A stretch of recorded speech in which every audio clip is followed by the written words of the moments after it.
Hello everyone. Today I'm going to talk about how I mix and how I produce. I'm going to tell you my reasoning. First and foremost, you can fix just about anything, or you can turn it into art. But you can't put soul into a recording that has no soul. Soul comes from humans, not machines, and certainly not AI. So producing for me involves getting soul from musicians. You find out what makes them click and how you can work with their vision and your vision. You get them to do about 2 or 3 takes per song. You use the extra takes for the punch-ins.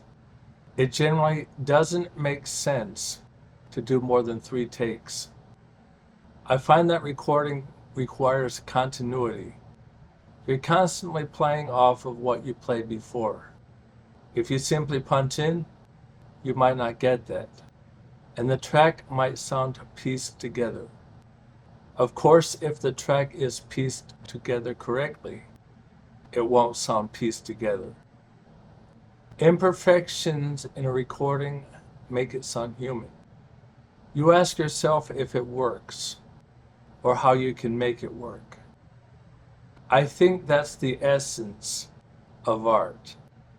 It's what to do with imperfections to make them work. I call it turning dirt into gold.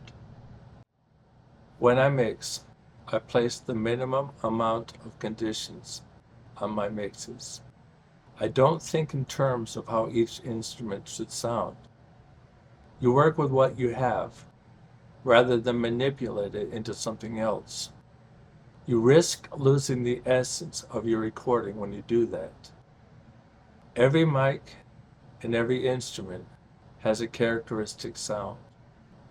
You find something good about it, and you bring that out, rather than try to fix it. Furthermore, if an instrument sounds good when soloed, it will sound good in the mix more often than not. What matters to me and the average listener is the composite sound. Does it sound good? Does it sound full? And you prioritize the instruments in that regard. The most important instrument carries the melody, whether it's a voice or an instrument. Can you hear the melody clearly? Can you hear the words clearly? But if you put the melody too far out in front, you don't hear the other instruments as clearly. Since sounding full is my priority, I balance the bass with the drums, which make up the treble. If the bass and the treble are balanced with the melody not being too far out front, it will sound full. Then I make sure that the other instruments are heard while the mix still sounds full. One instrument will always be the loudest, and one instrument will always be the quietest. It's a fine line and judgment call as to how an instrument can work without being too quiet or too loud. That's when the composite sound takes priority over an instrument that can only be in back of the mix. Of course, I use panning, but I often find it distracting when one instrument is only heard through one channel. However, I might use hard panning for a desired effect. Normally, I like to blend sounds together. I also double check my mixes by looking at the frequency spectrum. This is a good way to check your mixes, since you can become desensitized from listening to a mix too long. It also tells you if you need to adjust the balance or the EQ. Of course, I listen to my mixes for at least 2 days in my studio and in my car. Every once in a while, there is a clash between 2 instruments caused by the phase relationship between those 2 instruments. This is easily solved by nudging one of the tracks until there's no longer a clash. You really have to listen to your entire mix for artifacts, whether natural or digital. There has never been an artifact that I can't easily repair. The studio gives you the opportunity to do what you can't do live. So I treat it that way. I do stereo miking whenever I have a chance to do it. This works well on guitars, stringed instruments, and even drums. A good XY mic placed correctly does wonders. I don't concern myself with room tone too much, especially since I use closed miking. Reverb is like salt. You can add it more easily than you can subtract it. As I've said, it's about making your recording sound full, which good reverb helps a lot with. When it comes to reverb, sometimes I'll work with mid and side channels and put more reverb on the side channel for a greater stereo effect. I use two separate mics on the piano to give it a nice full stereo sound. Then I make sure that the left and right channels are in phase with each other as much as possible so that it sounds centered.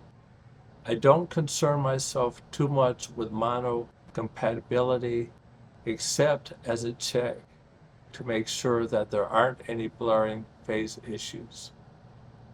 One thing I will often do is have all frequencies below about 100 or 200 hertz be in mono.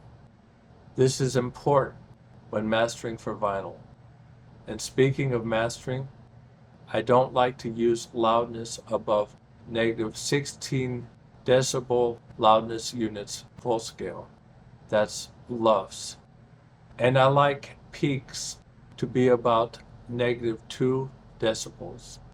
That allows for some headroom, which is important for conversion to lossy formats. Limiting is also like salt. Once you limit, you can't undo it. And you can easily change your loudness to -14 LUFS with reliable software. But these days, with Spotify and YouTube standards, it's pointless to have it any louder.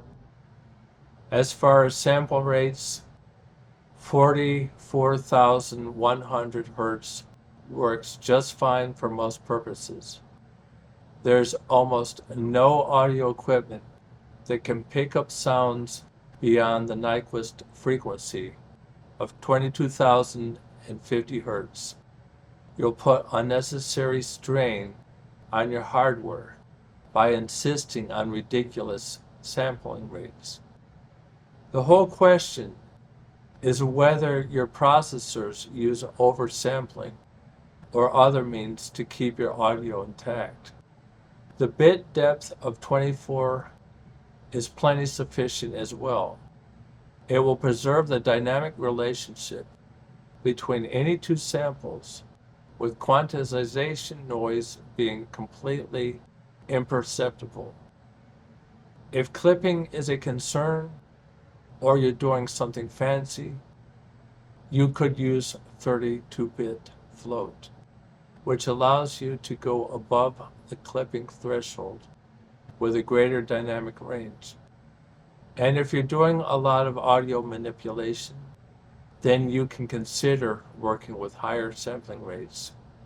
For instance, time stretching and pitch shifting. And if you're doing sound for video, use 48,000 Hertz. You should be careful with going back and forth between different sampling rates. And you should be careful that you don't use dither over and over again. Every time you do this, some information is lost or altered. Like I said, 24-bit is fine. Changing the bit depth with dither should always be your last step. Keep your original 24-bit unmastered mixes. All this said, Technology does allow you to record a whole band in the same room and not be stuck with mistakes. Of course, if you have a mistake in the vocals, you'll have the same mistake in the drums and vice versa. You can either use a different take to cover it up, or you can mask or eliminate it with existing technology. It's great that you can have live energy and still fix things that weren't possible to fix before. To sum it up, my philosophy is to keep it simple, knowing that you can take whatever you're given, make it sound good, and make it sound like art. You can drive yourself crazy by going overboard, in which case you lose sight of what you have to begin with. It all comes down to being perfectly imperfect. Until next time.